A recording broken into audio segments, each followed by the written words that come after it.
Bismillahirrahmanirrahim. Alhamdulillahirabbil alamin wa bihi nasta'in wassalatu wassalamu ala asyrafil mursalin wa ala alihi wa ashabihi wa man da'a bi da'watihi ila yaumiddin.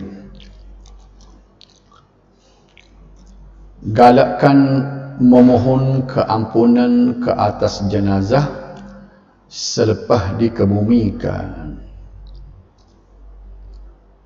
Maknanya dia galakkan supaya kita ni minta ampun kepada si mati. Bila tu? Lepas kita ke bumi.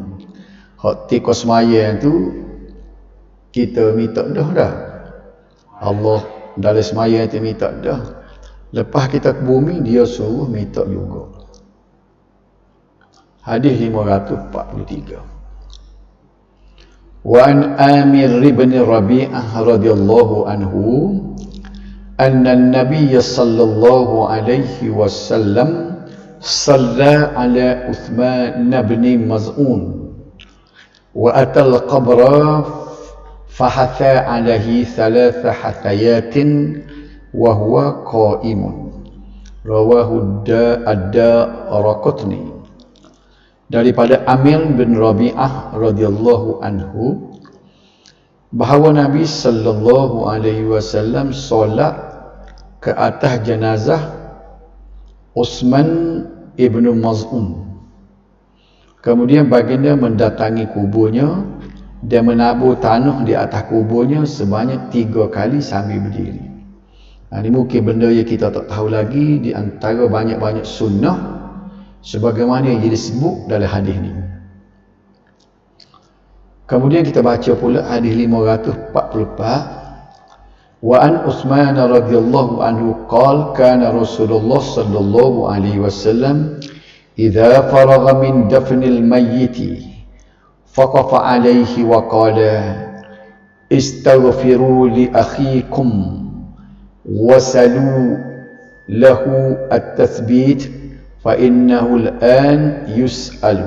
Rawahu Abu Dawud wal Hakim.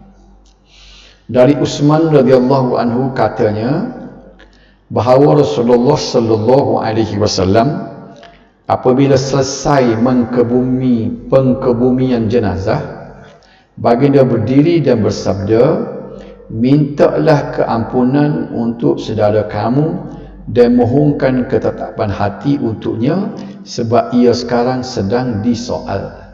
Hadis riwayat Abu Daud dan Al-Hakim. Hadis nombor 1 tadi meriwayatkan ada satu sunnah iaitu kita tabur tanah atas kubur. Hadis yang kedua pulanya minta ampun. Kita bincang kedua hadis ni dah. Hadis 543 mula-mula tadi, nombor 1 kita baca tadi, menjelaskan bahawa Nabi sallallahu alaihi wasallam menunaikan solat jenazah ke atas jenazah Uthman ibn Maz'un. Bukan Sayyidina Uthman ni dah.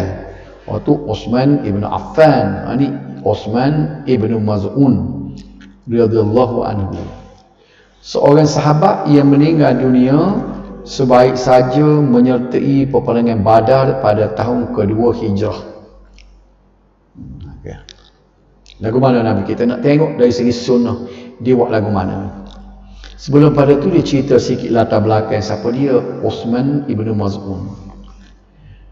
Uthman ni, beliau ni merupakan sahabat yang pertama wafat di Madinah dan orang yang pertama sekali dikebumikan di kubur Baqi' dalam kalangan Muhajirin.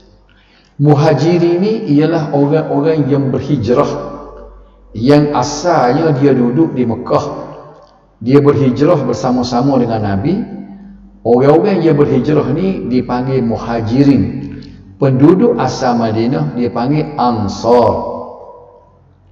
Itu payah dah ke tidak tu dah. Baik.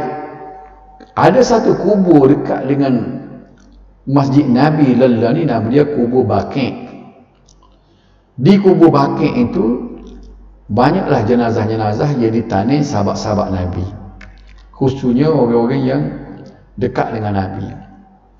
Jadi di kubur Baqi' itu kalau kira orang Muhajirin, maknanya orang daripada Mekah mari ke Madinah, maka Uthman ibnu Maz'un lah orang pertama yang dikebumikan di kubur Baqi'. Kalau kira orang Ansar dulu pada dia tu adalah, tapi kalau kira orang Muhajirin, orang yang pertamanya ialah Uthman ibnu Maz'un. Beliau juga pernah berhijrah ke Habsyah dan kembali ke Makkah setelah mendapat perkabaran palsu bahawa orang Quraisy telah memeluk Islam. Hijrah pertama sebenarnya ialah ke Habsyah. Nabi dah hantar dah orang-orang untuk pergi ke Habsyah. Dia Maharaja Najasyi itu dia sambut baik dah Ja'far bin Abu Talib yang mengetahui rombongan untuk berhijrah ke Habsyah. Sebab di Mekah tu orang Islam ditindas, kena tekan, kena buat khianat, kena buat nyaya. Jadi Nabi pun nak pindah negeri lain lah, bawa diri. Maka Nabi pun pilih Habsyah. Habsyah ni kalau dulu ni Ethiopia. Tapi walaupun raja dia sambut baik, Allah mewahyukan kepada Nabi tu untuk berhijrah ke Madinah. Jadi kalau orang tanya hijrah mula-mula Nabi nak pergi ke Habsyah, di atas ada pasukannya untuk kita tengok keadaan lagu mana, kedudukan di Habsyah tu boleh ke tak kita nak berhijrah, tapi mari perintah Tuhan suruh berhijrah ke Madinah. Nabi SAW adalah antara orang yang hadir menyaksi dan solat ke atas jenazahnya serta mengiringnya sehingga ke tanah perkuburan. Jadi tajuk kita nak mengaji tu bukan kita nak mengaji sejarah, nak mengaji berkenaan dengan hijrah ke apa kan. Kita mengaji ni dalam bab pengurusan jenazah, babul janaiz. Jadi kita nak tengok apa dia Nabi buat, kerana apa yang Nabi buat tu dikira sunnah dan itulah yang patut kita turut. Jadi Uthman ibnu Maz'un ni ia mati di Madinah pada masa itu, ditanam di perkuburan Baqi'. Maka Nabi turut menunjukkan orang ni rapat dengan Nabi ni, seorang sahabat yang Nabi sayang. Nabi setelah menguruskan jenazah tu, mandi gapo kapan semayang, Nabi turut jenazah ni sampai ke kubur. Baginda juga meletakkan batu di atas kubur Uthman sebagai tanda setelah menabur tanah sebanyak 3 kali. Inilah orang nak tengok sunnah. Setelah orang ke bumi belakang last sekali, Nabi pun ambil secekor tanah, dia tabur atas kubur, dia ambil secekor lagi, dia tabur, dia ambil secekor, dia tabur lagi. Berapa kali Nabi buat? 3 kali. Lepas dia tabur tu, dia ambil batu, dia tandang macam batu nesek sebagai menandakan bahawa ada jenazah Uthman ibnu Maz'un duduk dalam itu. Baginda melakukan demikian dalam keadaan berdiri. Nabi tak duduk. Dan kita dengar dah daripada hadis-hadis dulu, tidak dibenarkan duduk, disuruh diri. Kita pergi kubur, kita diri. Berdiri pun kubur tak boleh pijak. Duduk bega kubur. Hal ini menunjukkan kedudukan dan keistimewaan Uthman bin Maz'un radhiyallahu anhu di sisi Nabi sallallahu alaihi wasallam. Daripada kita dengar daripada hadis tadi, nampaklah kepada kita bahawa Uthman ibnu Maz'un ni ialah sahabat yang rapat dengan Nabi kita sallallahu alaihi wasallam. Malah semasa baginda sallallahu alaihi wasallam mengucuk jenazahnya, air mata baginda mengalir sehingga membasahi pipi. Maknanya Nabi sayang tu, Nabi sedih, teriak. Dan kita dah belajar dulu, kalau kita berasa sedih, berasa gapuk, orang kesayangan kita mati, tidak menjadi salah kalau kita sedih sekadar tubi air mata. Yang tidak dibenarkan, ia salahnya ialah kita meraung, meratap. Itu dia panggil itu niyahah. Istilah dalam syarak dia panggil niyahah, yang menjadi dosa kalau kita melaung, meratap apa semua tu. Sekadar sedih, tubi air mata ni memang tak apa, sebab Nabi sendiri pun bukan saja anak dia mati tubi air mata, sayang dia sayang pun tubi air mata juga. Nampak situ dah. Hadis ini menunjukkan bahawa dianjurkan bagi sesiapa menghadiri pengkebumian jenazah agar menabur tanah atas perkuburan sebaik sahaja selesai pengkebumian. Nampak sini? Maknanya sunat. Kalau siapa lihat tak tahu lagi selama ni, malam ni boleh tahu. Walaupun kita tu tidak jadi orang yang petugas untuk nak gali, nak apa ni, nak kambung, nak bawa siku, bawa gapo dak, kita je tengok. Bila sudah selera, kita boleh kepah tanah kita tabur atas kubur. Kita kepah lagi, kita tabur 3 kali. Tak ada. Perbuatan menabur tanah di atas kubur ini hendaklah dilakukan sebanyak 3 kali dan dilakukan sambil berdiri mengikut sunnah Nabi sallallahu alaihi wasallam. Jadi kita boleh pahala sunat. Sudah orang ke bumi, kita pun ambil tanah secekor tu, kita tabur, ambil secekor tabur, ambil secekor tabur 3 kali. Tidak ada bacaan gapo je. Kerana apa? Ittiba' Nabi. Kerana ikut Nabi. Hak mana Nabi buat, kita tak payah soal. Kita kena buat. Kalau orang lain pada Nabi, bila dia buat, baru kena soal. Ambil mana tu guru? Dia kata ambil daripada hadis. Nabi buat. Misalnya kalau kita pergi kubur, kita tengok seorang tok guru, seorang ustaz, bila sudah dia orang ke bumi, dia pun ambil tanah, dia tabur. Kita tanya, apa buat gitu tu? Dia kata sunnah. Sebab apa? Ada hadis. Hadis mana? Hadis tadi. Lagu itulah cara kita mengaji. Supaya kita dapat ilmu tuling, lagu itulah cara kita mengaji. Kalau depan Nabi sendiri, tak payah tanya. Rasulullah, apa buat lagu ni? Orang tak tanya. Sebab dia ni wahyu diterima daripada Allah Subhanahu Wa Taala. Lain pada Nabi, kita tanya ambil mana. Kalau kita tengok bagai pelik, bapa ustaz ambil tanah tu tabur atas tu. Dia kata ada hadis ni sunnah. Tak apa dah. Kalau kita percaya ke dia.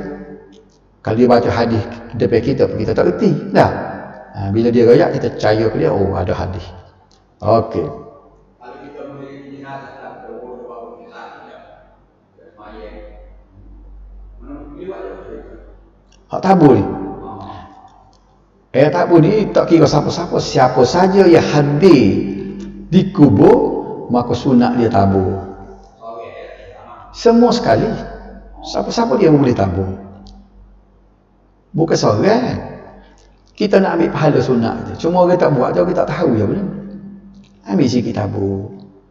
Apa tak? Bapa tu. Perbuatan ini dianjurkan. Bila dianjurkan maknanya sunat. Sebagai tanda penyertaan semua yang hadir dalam kerja-kerja pengkumian. Ni soalan cikgu rasa tadi. Biar semua yang hadir itu dikira semuanya ambil bahagian. Walaupun dia tak guna siku, dia sendiri dia kelih je. Orang lain waktu orang jenazah, orang lain kuih tanah, orang lain je cakur, orang lain je sedok tanah, apa semua sekali. Dia kelih saja. Bila sudah selera, dia pun congok-congok, orang nak kelih tu dia tabur. 3 kali. Yalah. Orang lain pun buat juga. Pasal apa kena buat semua? Supaya kita ni masuk dalam kumpulan orang yang bekerjasama mengebumikan jenazah. Boleh faham tak? Hal demikian kerana mengebumikan jenazah adalah fardu kifayah, dan apabila semua yang hadir di majlis pengkebumian terlibat walau dengan sekadar menabur tanah, sebab dia kena buat semualah. Semua yang hadir itu sunat menabur tanah, maka hal ini sudah dianggap melakukan suatu amalan fardu kifayah. Pahala yang kita boleh itu bukan pahala sunat kecil-kecil, pahala fardu kifayah kita buat. Sementara hukum, kita tengok pula tradisi Melayu, menyiram air di atas kuburan. Setelah selesai pengebumian, ulama berbeza pendapat mengenai keharusan. Bukan sunat ataupun tak sunat. Boleh ke tak boleh? Harus ni maknanya kira tak dapat pahala. Buat tak berdosa, tak buat tak boleh pahala. Itu benar harus. Jadi ulama berbeza pendapat. Berdosa atau tak berdosa, cuah air atas kubur. keharusan. Menurut mazhab Syafi'i dan Hanafi, hukumnya harus berdasarkan beberapa hadis, antaranya hadis riwayat Al-Baihaqi dalam As-Sunanul Kubra bahawa Nabi sallallahu alaihi wasallam merenjis air ke atas kubur anaknya Ibrahim dan meletak anak-anak batu di atas kuburannya. Ini salah satu hadis dan ada hadis lain. Jadi mazhab Syafi'i berpeganglah kepada pendapat ni. Dia kata sunnah. Faham tak? Okey. Dia tidak kata sunnah ni harus. Boleh. Begitu juga dengan hadis yang mengatakan Bilal pernah menyiram air di atas kubur Nabi. Itu ada hadis dah. Inilah yang dipegang oleh mazhab Hanafi dan mazhab kita Syafi'i. Namun kesemua hadis tersebut adalah dhaif. Apa Imam Syafi'i dengan Hanafi ambil juga, itu noyak manusia. Dia berasa pada masa dia tu hadis tu sahih. Tapi ulama kemudian semua rupa-rupanya hadis yang dipegang oleh mazhab Hanafi dengan Syafi'i adalah hadis yang dhaif. Bila hadis dhaif,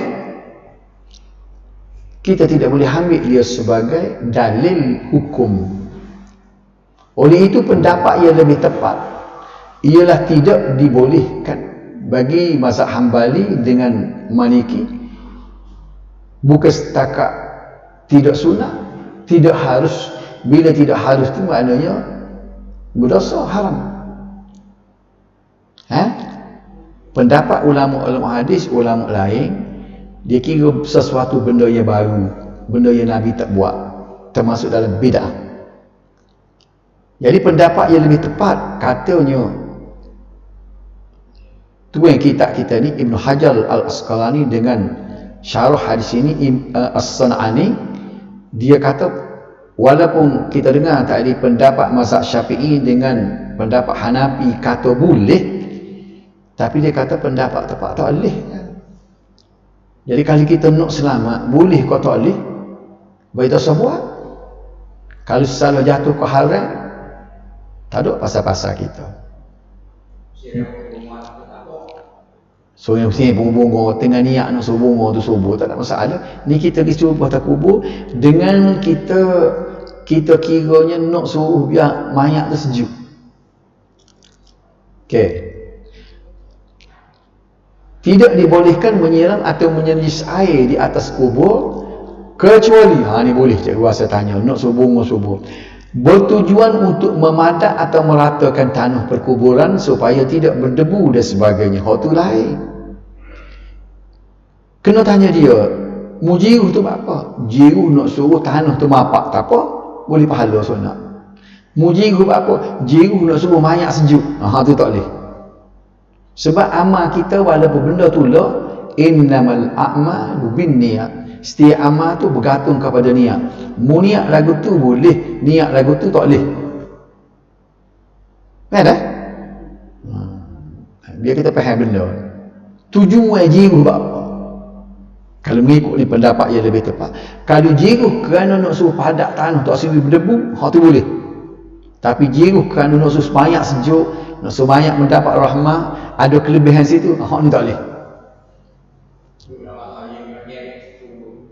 Supaya dah tu jiruh pakai tu. Hal demikian kerana perbuatan tersebut tidak disyariatkan dan tidak juga menjadi amalan para sahabat. Kalau tengoknya dalam hadis, benda ni tentu benda baru yang orang buat. Nabi tak buat, sahabat tak buat. Habis cerita dah, kita nak buat amal ni, kalau Nabi buat, sahabat buat, kita boleh tahu dah. Sayyidina Abu Bakar buat, Sayyidina Umar buat, Sayyidina Utsman buat, Sayyidina Ali buat, Abu Hurairah buat kah, Abu Sa'id Al-Khudri. Turun ke bawah kita tengok ada mana-mana sahabat ia buat jiruh lagu tu, maka kita boleh buat. Tapi dia disebut Nabi jiruh anak dia Ibrahim, kubur anak dia Ibrahim tu dhaif, hadis tu tak boleh pakai. Bila dia jiruh kubur Nabi, dhaif, tak boleh pakai. Bila kita nak buat satu amal ni, sekurang-kurangnya kena hadis hasan. walau kalau pun tidak sahih. Itu kaedah dia lah. Apatah lagi amalan menyiram air di kubur dengan menggunakan air bunga. Kita tengok kalau orang Western ada drama kan, bila mati gigi dengan air bunga, air yasin, air baca yasin secara khusus, seperti yang diamalkan setengah umat Islam di Malaysia khususnya. Kononnya dengan siraman air tersebut mampu menyejukkan mayat serta meringankannya daripada azab kubur. Hak ni tak boleh. Malah hal tersebut termasuk dalam perkara baharu dalam agama yang dilarang. Sebab Nabi pesan, ala wa iyyakum muhdatsatul umur. Awas kamu daripada terbuat perkara-perkara baru dalam agama. Fa inna kullu muhdatsatin bid'ah, kan setiap benda baru tu dia jadi bid'ah. Wa kullu bid'atin dalalah, dan setiap bid'ah itu jadi sesat. Wa kullu dalalatin finnar, dan setiap sesat masuk neraka. Buat benda baru hak Nabi tak buat. Itu dia rujukan kita. Begitu juga dengan amalan menabur bunga di atas kuburan juga dilarang kerana menyerupai amalan orang kafir. Tapi orang Islam duk buat sebab dia buatnya dengan jahil. Dia tidak pernah tanya ahli-ahli ulama boleh ke tak buat benda ni. Lebih parah lagi, kalunya Tok Lebah sendiri buat. Dia tidak rujuk kepada kitab, dia tidak rujuk kepada sumber yang sahih. Dia buat, bila dia buat, orang jahil tunggu. Nah, apa sih dia? Ni, jiru dengan kendigin. Tersawaklah buat kita dah. Kita bimbang takut jadi tak baik, walaupun dia kata mazhab Syafi'i kita ni dengan ulama-ulama kita dalam mazhab Syafi'i, dalam mazhab Hanafi, dia kata boleh. Dia tak sebut sunat, dia kata boleh dan nak jiru, tak dosa dia kata. Tapi ulama-ulama hadis macam Imam Nawawi apa tu pula, dia kata tak boleh. Tabur bunga Indonesia lah kalau gini tak, tabur bunga tak boleh tu buat orang kafir. Cuba kita tengok Mekah dengan Madinah. Rojokkan kita tiap-tiap kali nak tengok orang buat amalan, nak tengok Madinah dengan Mekah. Sebab Nabi beranak situ, Nabi mati situ. Kita tengok kubur, tak comel kubur Baqi, kubur Maklo, kubur Baqi. Jumpalah kubur-kubur mana di Mekah kan, banyak putih kubur tu. Tidak kubur comel seperti kita dengan berendahnya, dengan marmar, dengan apa. Tak. Kita tengok kubur Mekah, siapa dia biasa pergi buat umrah, buat haji. Cikgu asal pergi Mekah mula, jumpa kubur-kubur kita, tak ada dah. Batu-batu gitu. Kubur di kalau siapa dia pergi di Bukit Uhud. Syuhada mati syahid pergi Uhud tu ada tepi Bukit Uhud. Ada gambar batu nasi, tak macam-macam lagi. Kubur Baqi kan, kubur Baqi tu kan. Kubur di mana sahabat-sahabat saya nak usmai di situ. Batu nasi gitu. Bapa yang mari tempat lain yang jadi sinar molek dengan marmar dengan gap. Kita betul pak kita ke dia betul? Tentulah betul dia tempat Nabi tu. Nampak tak? Okey. Tak ada ni lagu ni pak dia. Kebumi jiru gini tabur bunga, mereka tempat kita di tempat-tempat lain. Mari mana barang ni? Barang reka. Bila orang reka orang dia tidak mengaji. Dia tengok orang buat dia kata, lagu ni kena jiru, kena berbunga. Buat getek tu je ilmu kita ni. Ilmu kita ni ilmu niru.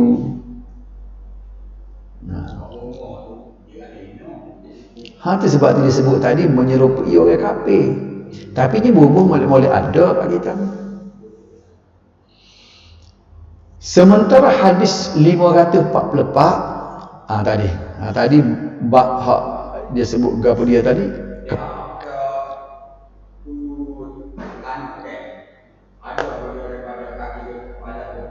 tidak ada tabur gitu. Dari segi kafiat dia tak ada riwayat. Kalau ada dia riwayat dah. Dia tengok Nabi tabur gitu.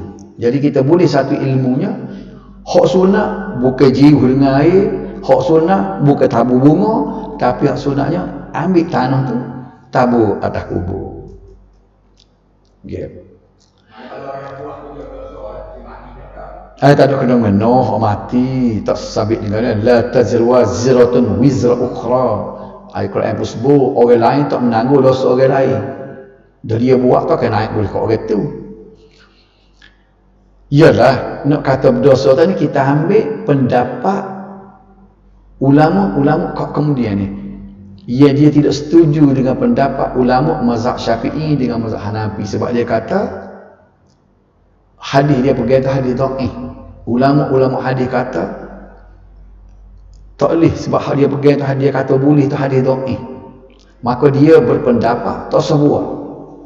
Jadi kita nak selamat.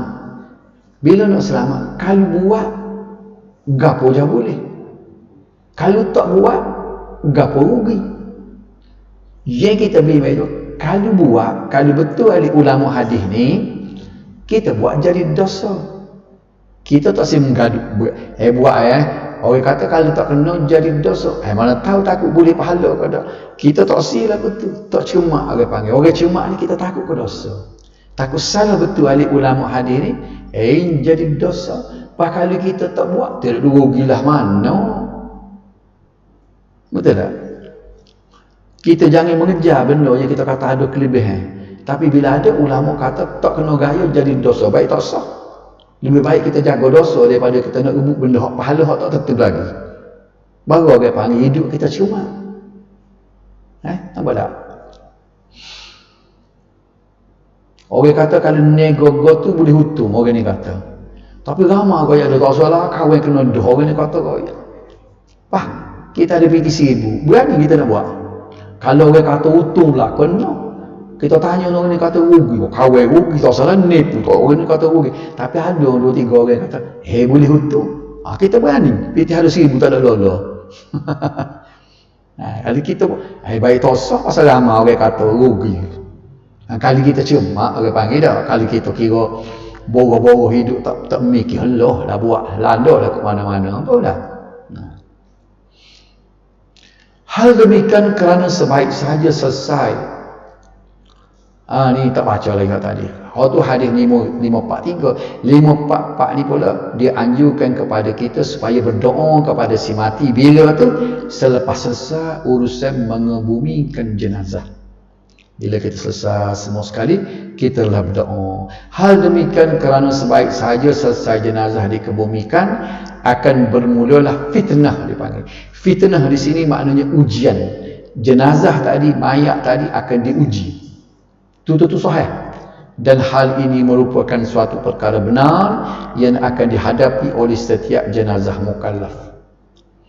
Fitnah tersebut berupa soalan 2 malaikat munkar nakir.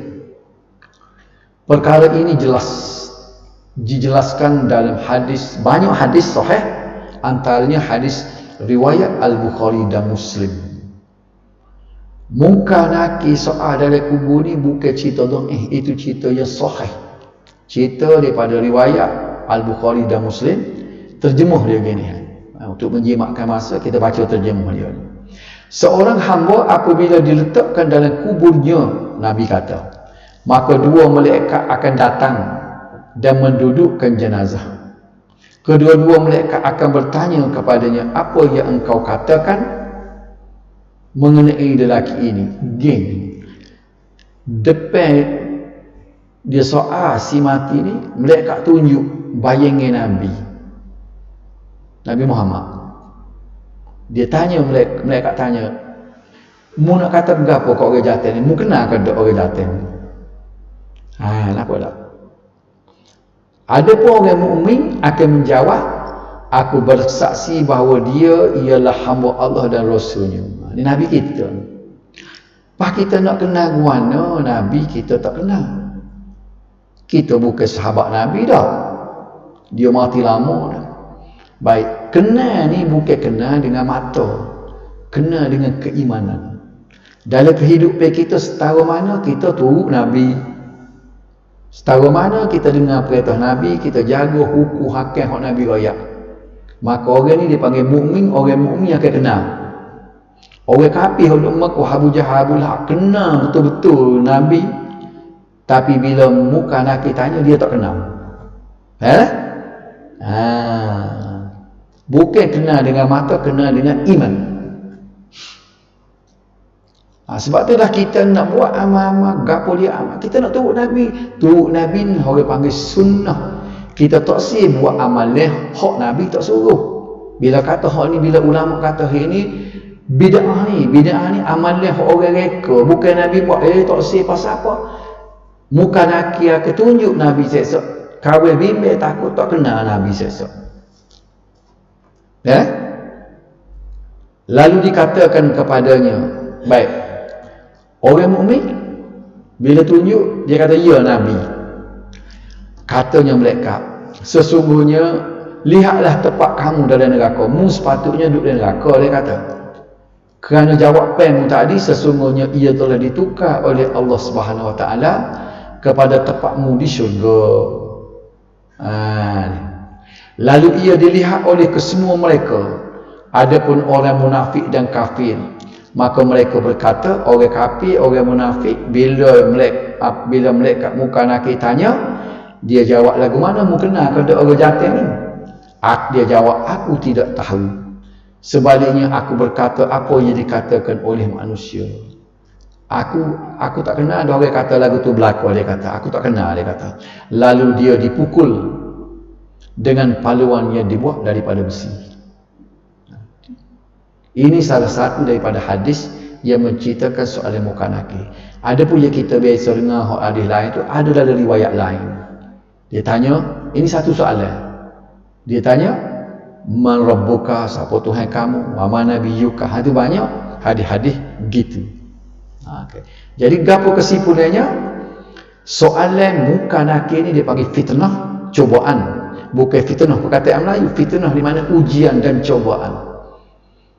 Ialah benda yang benar akan berlaku. Fitnah, ujian, muka nakir ni benda betul yang akan berlaku. Oleh kerana itu Nabi sebut tadi, tolong berdoa kepada si mati kerana sekarang dia menghadapi fitnah. Maknanya dia sekarang sedang berjuang dengan muka dan nakir. Tolong berdoa untuk dia boleh jawab. Apa tak? Okay. Oleh itu bagi mengelak fitnah kubur, kita dianjurkan memohon doa untuk jenazah seperti yang diperintahkan oleh Nabi sallallahu alaihi wasallam. Hal ini menunjukkan bahawa doa boleh memberi manfaat kepada si mati. Kalau orang tanya gapo dia cara nak tolong si mati, doa. Doa banyak-banyak. Banyak doa untuk jenazah yang boleh dibaca, antaranya ialah doa memohon keampunan dan keteguhan hati agar dia dapat menjawab semua soalan yang dikemukakan. Antaranya lafaz doa yang dianjurkan adalah sekurang-kurangnya Allahumma ghfir lahu. Kalau retina Allahumma ghfir laha. Kita berasa nak doa ke siapa dia sayang kita baru mati dengar. Orang kata mati dah sayang dia. Oh syaitan kita kata dak sama-sama orang kita. Allahumma ghfir laha. Kalau kita kata laha hati kita tu teringat kau kata. Gapo dia makna Allahumma ghfir laha, ya Allah tolong ampunlah kepadanya mana nya si mati tadi.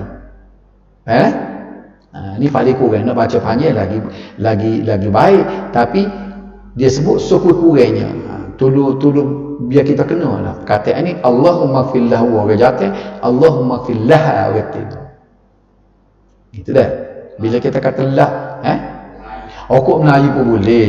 Tapi sebut tiang Arab ni dia tentu ada kelebihan. Setiap doa ni bila kita sama-sama kita faham. Hak Melayu pun kita faham, hak Arab pun kita faham, tentu dia ada kelebihan ku Arab. Sebab kita ambil hak asal Nabi. Dah? Boleh juga. Mari kita berdoa clear belakang pakat tak ada dia hamba baca. Boleh. Lagu tu. Dan Allahumma thabbithu bil qawli thabit. Payah sikit kan ni. Hak ni khusus untuk menjawab soalan muka nakir. Allahumma ya Allah thabbithu, tetapkanlah dia bil qawli sabit, dengan perkataan yang tetap, perkataan yang teguh, biar dia boleh jawab. Allahumma sabbithu bil qawli sabit. Kita boleh baca juga ni. Kalau kata ni Allahumma sabbitha bil qawli sabit. Okey. Sebaik-baik doa ini dibacakan selepas selesai urusan pengebumian jenazah, dan posisi yang paling afdal untuk berdoa ialah di sisi kepala. Kita pergi alik ni, duduk di kepala, kita berbaca Allahumma fillah. Nanti aku nak klik. Mengadap tak apa, duduk saja, kita duduk di kepala. Duduk lain pun boleh, dia kata ya afdal. Duduk di kepala, kita pun Allahumma fillah. Doa kita, Allahumma thabbithu bil qawli sabit. Banyak lagi sebenarnya doa-doa lain, tapi di waktu mari ni paling mudah, paling pendek, paling ringkas. Dia kata duduk di kepala jenazah atas kubur tu, jangan duduk atas kubur. Situ dia tak benar tu, duduk ataupun kita jijak kubur. Kubur di seluruh mana, orang baru gali tu kan. Kita boleh jalan kosong keliling. Jangan buruk-buruk jijak atas kubur. Hak masa orang duduk ke bumi tu, dia nak suruh, dia gigit nak suruh mapak tanah, tu cerita lain tu lah. Hak tu kan buat hijau. Akan tetapi sekiranya tidak mampu berdiri di sisi kepala jenazah, maka boleh berdoa di mana-mana sisi jenazah, asalkan tidak di atas kubur. Jangan jijak kubur dia. So keliling boleh berlaku. Hal demikian kerana terdapat larangan duduk atau berdiri di atas kubur. Hak tu kita hadis kita dengar dah baru ni. Marah dah, larangan tak boleh kita duduk atau jijak kubur tu. Sementara berdiri di sisi kubur untuk berdoa dan sebagainya, maka hal ini diharuskan. Habis itu Isa masuk ku apa? 2 minit. 2 minit kita tengok sikit sudah. Membaca talqin ke atas jenazah. Nak baca bab talqin sikit. Tak apalah, kita berhenti sekat-sekat kat mana. Baca hadis ni. وعن ضمرة ابن حبيب أحد التابعين قال كانوا يستحبون إذا سوي على الميت قبره وانصرف الناس عنه أن يقال عند قبره يا فلان قل لا إله إلا الله 3 مرات يا فلان قل ربي الله ودين الإسلام وديني الإسلام ونبي محمد صلى الله عليه وسلم. Rawahu Sa'id ibn Mansur mauqufan. Inilah hadis orang baca talqin ni, kita nak tengok. Dari Damrah bin Habib, seorang tabi'in berkata, mereka suka setelah tanah di atas kubur jenazah telah diratakan dan setelah orang ramai beredar darinya, lalu mengucapkan di sisi kuburnya, wahai si fulan, katakanlah artinya tiada Tuhan yang sebenar melainkan Allah sebanyak 3 kali. Wahai si fulan, katakanlah Tuhanku ialah Allah, agamaku ialah Islam dan nabiku ialah Muhammad. Riwayat Sa'id ibn Mansur dalam secara mauquf. Kalau tengok dari sini, betul serupa orang dia baca talqin learning. Hei, nama Muhammad bin Fatimah muk dia dah.